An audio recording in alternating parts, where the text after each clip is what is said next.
Every reptile on the planet is amazing, but what if you are super busy, want a reptile, and don't have time for a second job taking care of it? Well, today let's go over the top 5 least time-consuming, easiest to take care of reptiles.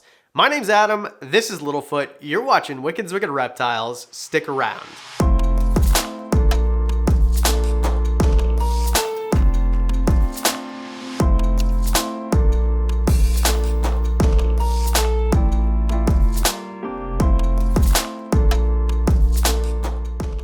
I want to make this crystal clear. I'm not saying that any reptile should just be left in a corner and not paid attention to. Do not neglect any reptiles. And all reptiles do have a necessary need to be taken care of. So with that said, we're just going over reptiles that if you're like one of these people that goes out on weekends all the time, or you work 16 hours a day, these are maybe the right ones for you. So let's just start off. Number 5, leopard geckos. Leopard geckos are by far, in my opinion, the best starter reptile. Maybe not by far, there's a lot of really good ones. But the reason I picked this one instead of, say, a crested gecko is because they require little daily maintenance, like almost none, to be honest. And what I mean by this is just simply that if you want an animal that you don't have to spray down every single day, that if you just feed every couple of days, you put water in the dish every other day, this is the right reptile for you. If you're somebody who works 16 hours and you don't want to take care of a reptile every day, but you want a companion for your weekend, well, this is a leopard gecko. That's kind of like the perfect reptile for you. Now, optimally, I would always say every reptile should get daily care, but if you really think about it, and we're not being like these sticklers about everything, in actuality, if you left a leopard gecko for a week and your heater and your timer, everything was on automation, right? So everything was automated, and you gave them a humid hide in case they needed to shed, and you gave them a big dish of water that was shallow enough they're not going to drown, and you fed them really well the day before you left, you'd be fine. Their humidity is going to be somewhere around 40%, so there's no really supplementation of humidity that you need. Give them a humid hide, which basically you'd only have to pay attention to every week or so anyway. Just something like coconut coir and sphagnum moss, you mist it down so that it's going to form droplets on the top, which they're going to drink from, and also it's humid in there in case they need to shed. I've spoken a million times about how I am obsessed with smart timers and smart plugs, so you can just, even if you are on a vacation or at work, you can see on your phone in the app if your lights are on or not. And by lights, I mean like you don't really need supplemental lighting. If you want it, you can have it, but your heating, right? If you're using under tank heater or if you're using above heater, it doesn't matter, it's automated. Their need for water is, well, they need water, obviously. I give them a water dish, although they could go their whole life without one, just drinking water droplets from their humid hide. Just give them a big water dish that you fill up, once every 2 days or so, and in the odd time, if you can't get to it for 2 or 3 days, they'll be completely fine. And in terms of feeding them, throw in some crickets or throw in some mealworms into a cup, or black soldier fly larvae, for example, and you're good. Like every 2 or 3 days is absolutely fine. And in the off chance you need to go away for a week, I've gone away for a week a bunch of times and my leopard geckos have been fine. I mean, get someone to check up on them if you can, but besides that, this could be number 1, easily. Oh, and if you're looking for a link for that black soldier fly larva I mentioned, link below, 10% discount WWR at checkout. Number 4, Kenyan Sand Boas.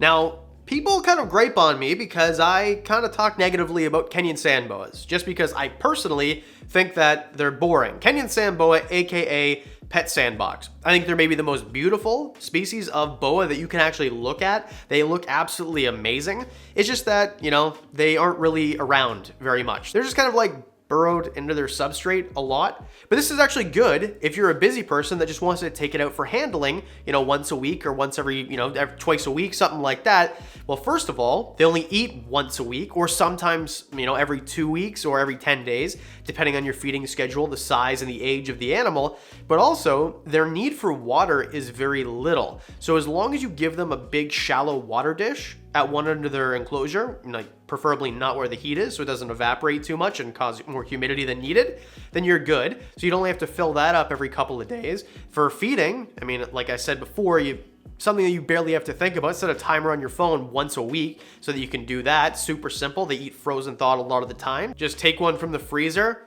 thaw it out, wham bam, Bob's your uncle, they're eating, so you're fine there. In terms of their substrate, to clean it out, I mean, you clean out, they poop usually once every time they eat, so, you know, feed them and then wait a couple days and clean it out. It's really like one of the lowest maintenance animals ever, and I think it's one of the good ones too, because if you don't want something that you're going to be looking at all the time, but something you can just take out and be handleable, this is basically perfect if you don't care about looking at it when it's inside of its enclosure. They just need very little of you, basically. They are very self-sufficient. This is like the cat of the reptile world, I guess, because like, I don't know, they kind of want to be left alone and will tolerate you, but they definitely do not need you more than just to feed them and scoop the poop and put water in their dish. And again, I want to hit with this low humidity thing. That's the reason you won't see like a crested gecko on the list, because yeah, you can automate, you know, a misting system, but if it runs out of water, then you're still kind of pooched, right? With these guys, low humidity, you don't need to mist them really, and you don't need a misting system. So all you really need to automate is heat, and that's it. All right, number 3, let's really change things up a bit. Pacman frogs. Yeah, they're not reptiles, but it wouldn't be a WWR list if we didn't include an amphibian, and Pacman frogs are probably the easiest of all amphibians to keep. If you left it in its enclosure and you went away for a week, it would probably be in the exact same spot where you left it. These things are bumps on a log, but they don't really burrow or hide or anything like that. I mean, they can, but a lot of the times they'll just stay there and you can look at them, which is awesome. You can't really handle them too much. I don't recommend handling most amphibians, but these guys, because they only eat every 2 to 3 days, and they can definitely go weeks if needed. Don't make your Pacman frog go weeks without eating. But if you needed to go away on a weekend, or if you had, 4 days in a row where you had this big project, you're in university or whatever, and you're staying up all night and you just forgot about it, you're good. It's going to be in a very humid, moist type of enclosure anyway. They have big water dishes anyway, so you're not gonna have to worry about it drying up as long as you're not forgetting about it for more than 2 or 3 days.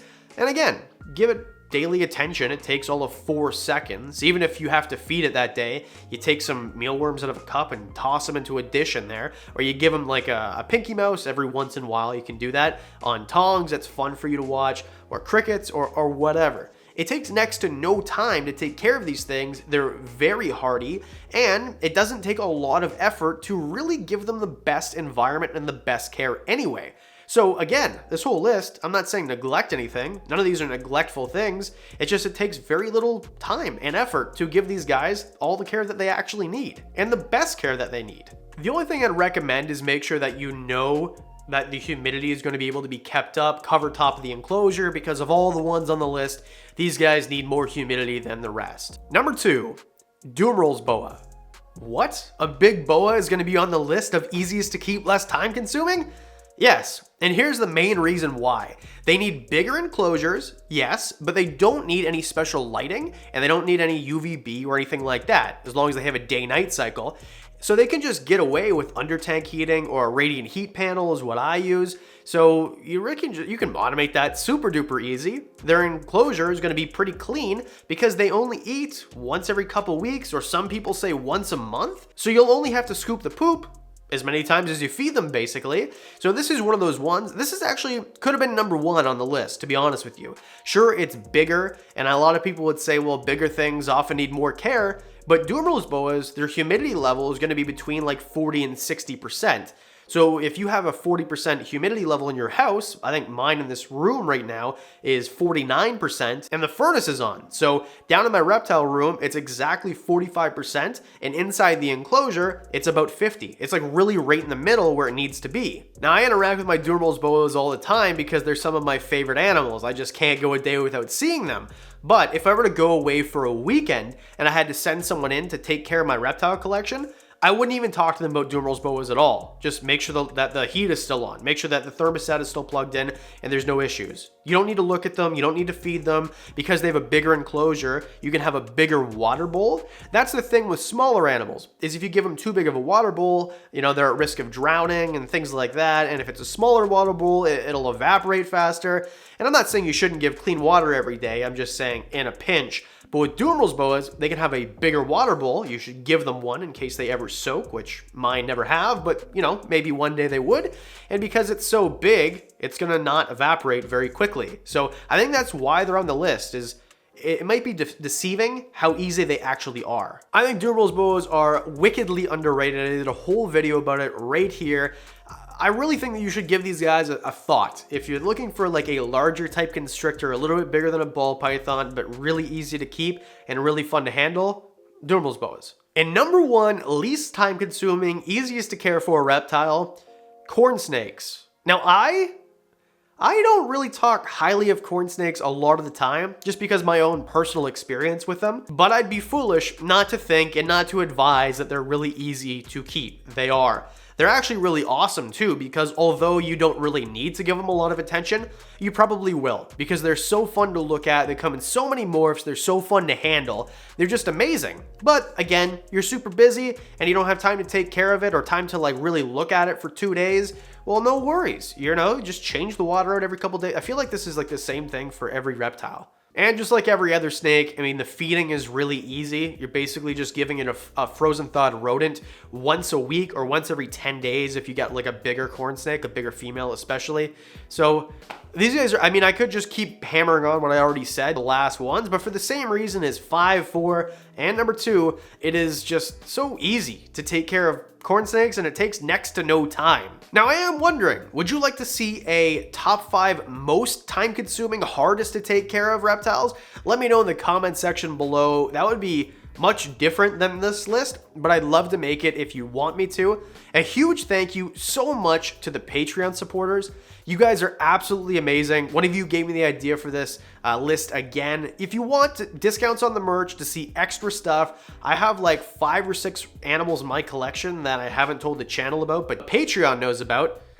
Link below. As little as $1 a month, and you get to see these videos early. I'd really appreciate your support. Thank you for watching. I really appreciate that. Hit the like, hit subscribe if you like the videos, and because I do videos twice a week, that means that I'll see you on Thursday.